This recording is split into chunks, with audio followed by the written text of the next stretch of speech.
नमस्कार, ABP news पर हाजिर हूं मैं रुमाना इसार खान।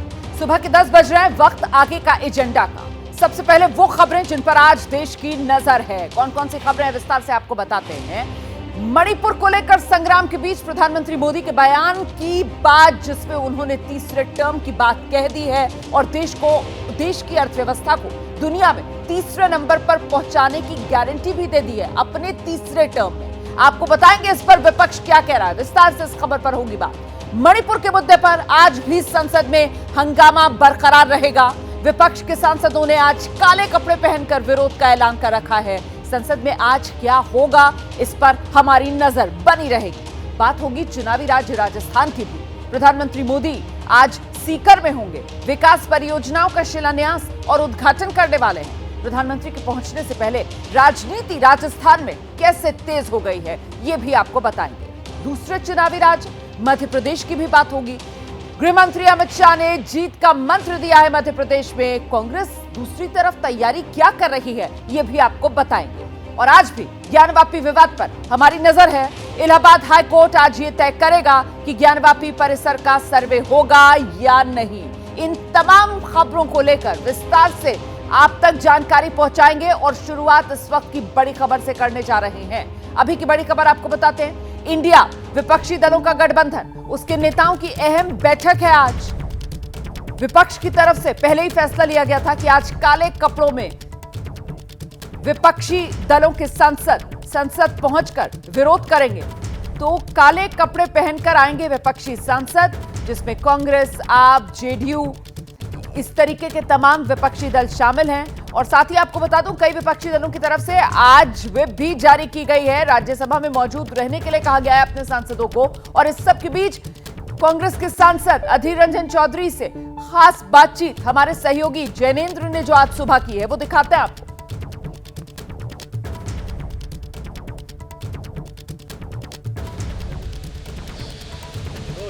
संसद में विपक्षी सांसद आज काले कपड़ों में पहुंच रहे हैं। अधीर रंजन चौधरी लोकसभा में कांग्रेस के नेता, काले कपड़े मणिपुर के मुद्दे पर विरोध के प्रतीक के तौर पर। बिल्कुल, हमारे काला कपड़ा मतलब प्रतीक होते हैं विरोध की। सदन में क्यों इस तरीके की हमारे प्रधानमंत्री आरे होते हुए सदन की हमारी बात नहीं रखते।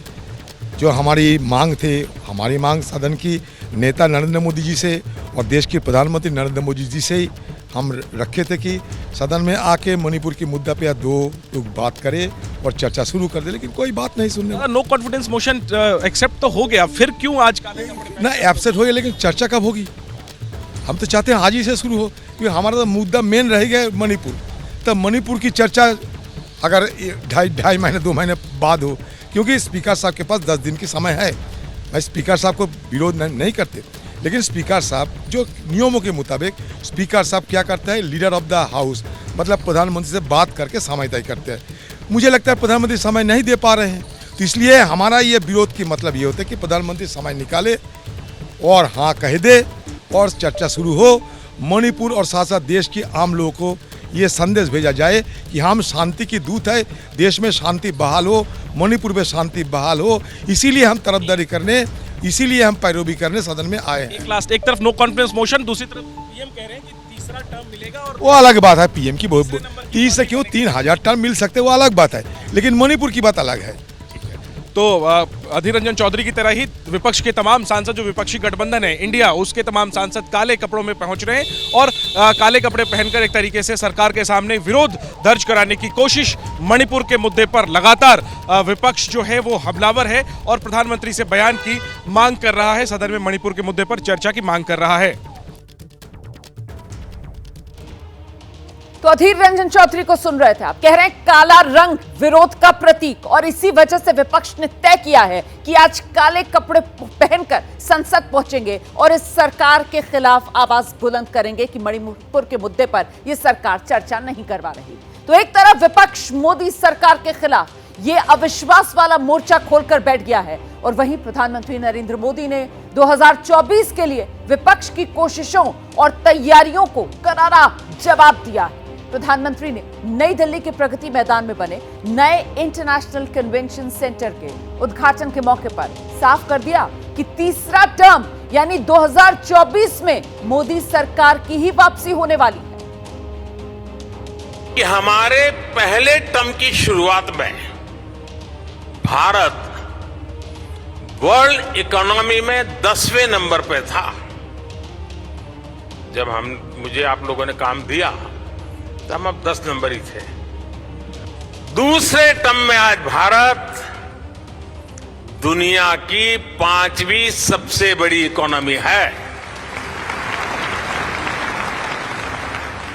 मैं देश को यह भी विश्वास दिलाऊंगा कि तीसरे टर्म में दुनिया की पहली 3 इकोनॉमीज में एक नाम भारत का होगा। साथियों, भारत मंडपम जैसी इस व्यवस्था का निर्माण कई दशक पहले हो जाना चाहिए था, लेकिन शायद मुझे लगता है बहुत से कार्य काम मेरे हाथ में ही लिखे हुए हैं। हमारे देश में कुछ अलग सोच के लोग भी हैं, नकारात्मक सोच वालों की कोई कमी तो है नहीं हमारे यहाँ। इस निर्माण को रोकने के लिए भी नकारात्मक सोच वालों ने क्या क्या कोशिशें नहीं की। खूब तूफान मचाया गया, अदालतों के चक्कर काटे गए, लेकिन अब यह सुंदर परिसर आपकी आंखों के सामने मौजूद है।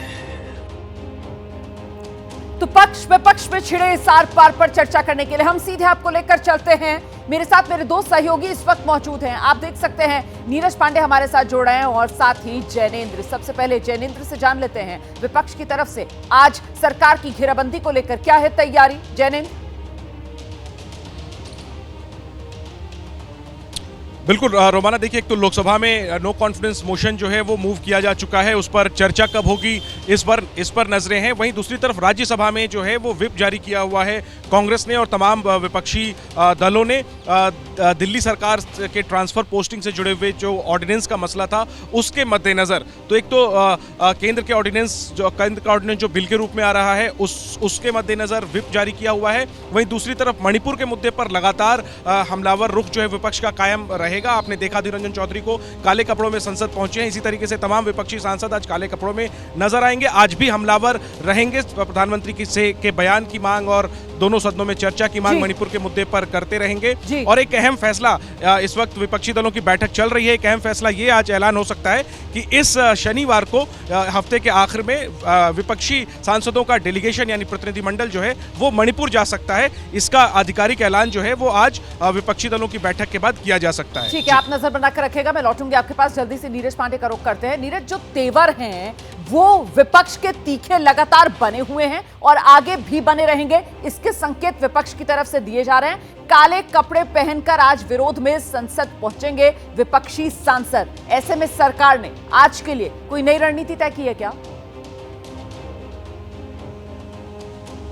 देखिए, कोई नई रणनीति नहीं है, बल्कि सरकार की रणनीति ये है कि किसी भी तरह से सदन चलाया जाए। आपने कल देखा हो कि विपक्ष लगातार सदन के अंदर हंगामा करता रहा, अपनी तख्तियां लेकर वो लोग प्रदर्शन करते रहे, अपनी बात उठाते रहे, लेकिन सदन चलता रहा। 4 बड़े जो बिल थे वो लोकसभा में इंट्रोड्यूस हुए, राज्यसभा में इंट्रोड्यूस हुए और बाकायदा सरकार अपना काम करती रही। तो सरकार का आज भी यही प्लान है कि विपक्ष अपना काम करेगा, विपक्ष का काम है प्रदर्शन करना, लेकिन हमें अपना काम करना है, अपने सदन को चलाना है, क्वेश्चन आवर चलाना है और सारी जो फॉर्मेलिटीज है, जो काम करना है वो करते रहना है। और प्रधानमंत्री नरेंद्र मोदी ने यही संदेश अपने सांसदों को दिया भी है कि उनका काम है विरोध करना, आपका काम अपना काम करना।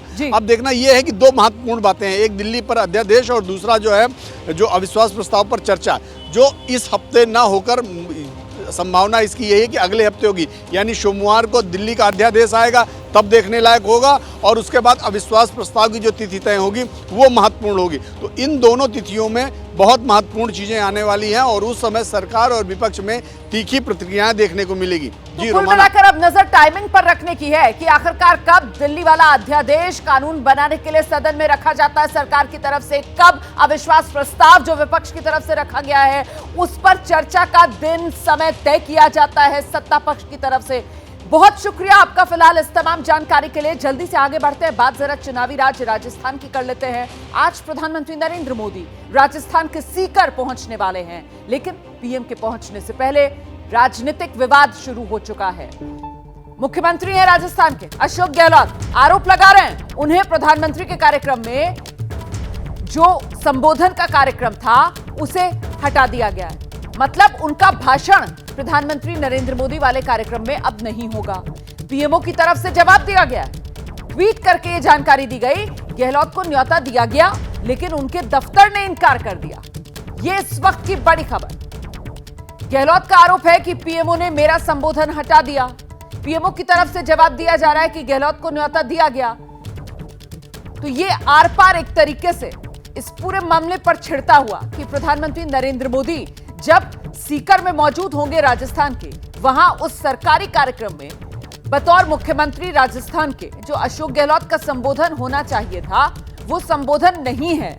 और इसके लिए कटघरे में मुख्यमंत्री राजस्थान के अशोक गहलोत की तरफ से पीएमओ को खड़ा किया जा रहा है, जबकि पीएमओ की तरफ से पलटवार किया जा रहा है, ये कहते हुए कि दफ्तर ने मुख्यमंत्री के इनकार कर दिया। हम सीधे आपको लेकर चलते हैं। मेरे साथ मेरे सहयोगी मनीष शर्मा इस वक्त मौजूद हैं। मनीष, प्रधानमंत्री के सीकर पहुंचने से पहले ये राजनीतिक पारा जो हाई है, जरा विस्तार से इसके बारे में जानकारी दीजिए। मामला कहां अटका? बिल्कुल रोमाना, हमको इस बात को समझना होगा कि प्रधानमंत्री आज जब सीकर की धरती पर हैं तो उनके दो कार्यक्रम हैं। एक कार्यक्रम है सरकारी जो कि अलग अलग मंत्रालयों ने आयोजित किया है और दूसरा है बीजेपी की एक आम सभा।